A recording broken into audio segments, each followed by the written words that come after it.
Savannah Thomas.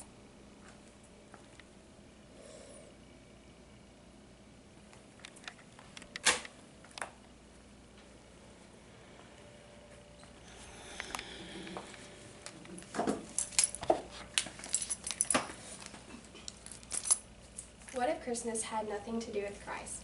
What if Jesus was not born on December 25th? And did a real Santa Claus ever really exist? During my speech, I plan to inform my audience about the history behind Christmas, Santa Claus, and how it all began. I plan to give information on where and who began Christmas and who the real Santa Claus was.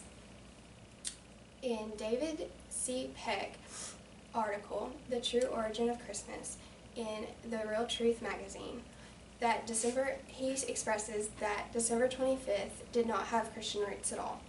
History.com's video, Bet You Didn't Know Christmas, points out that the mention of Christmas never actually appears in the Bible at all.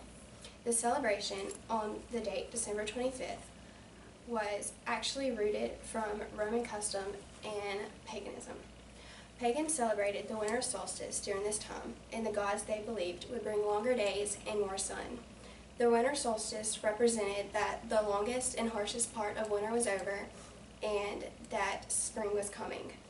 People celebrated this festival with wild parties that resembled what we know as Mardi Gras.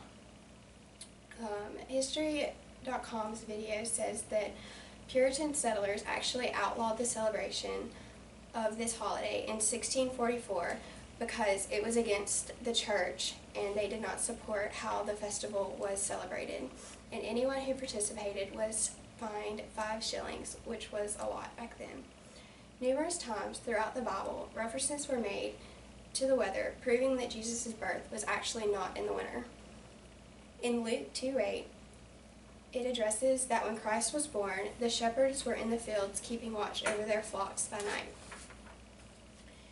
In Ezra 9:10 through 13, along with Song of Solomon 2:11, it tells that the winter was a rainy season and that shepherds could not stay out at night watching over their sheep because the weather was too harsh. So no one knows the exact time of Jesus' birth, but most people speculate. And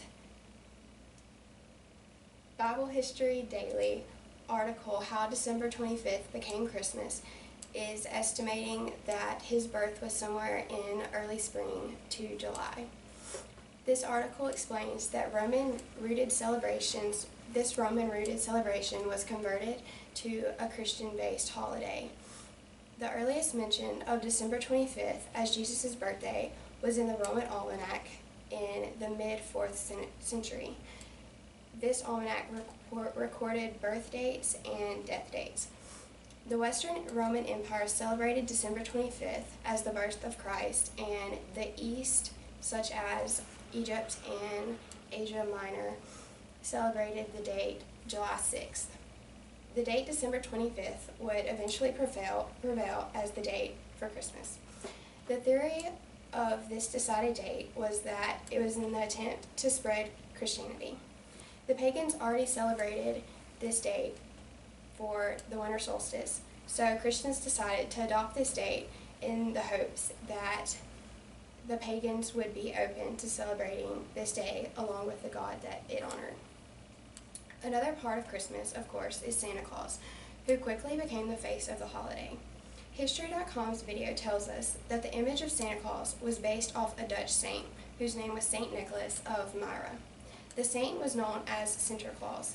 He was famous for giving gifts to the needy and to children. In Carol Miner's The Real Santa Claus, she explains that St. Nicholas helped secretly to avoid the attention and the thanks for his good deeds. He just wanted to show God's love and teach one another to love each other. After Nicholas's death, sailors took the stories of Nicholas's good deeds everywhere they went. This sparked the tradition of Santa Claus. In a Coca-Cola ad is where Santa Claus first got the image of wearing red and white. He actually wore all different colors in earlier reincarnations, but after the Coca-Cola ad showed it, it stuck as red and white. In summary, I have informed my audience about the history of Christmas and its well-known face, Santa Claus. The roots of Christmas were Roman and celebrated by pagans, but were eventually adopted by Christians. The date of Christmas is not actually Christ's birthday, but rather a decided date in an attempt to spread the Christian values to pagans. Santa Claus was based on a real man, and he was a Dutch saint of Myra. He was famous for giving gifts, and the Coca-Cola ad is the reason why he is known for wearing red and white.